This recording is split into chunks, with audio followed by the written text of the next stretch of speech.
world is full of mysteries. Like, who really built the pyramids? And where did those missing socks go? And most importantly, what are birds thinking? I am here to ask the questions birds don't want you to ask. Well, let's get some answers.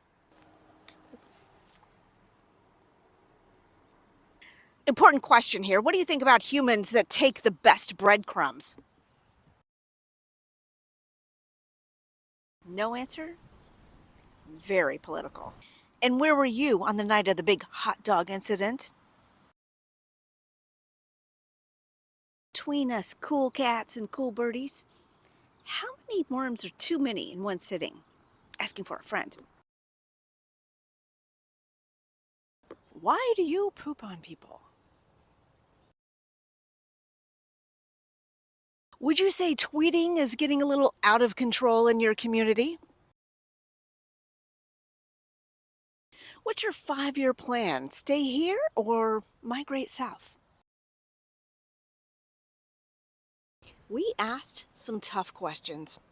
We bravely faced pigeons, sparrows, and one extremely suspicious squirrel. Did we get any answers? No, not even close. But we did get some weird looks, and that, my friends, that is what I call investigative journalism.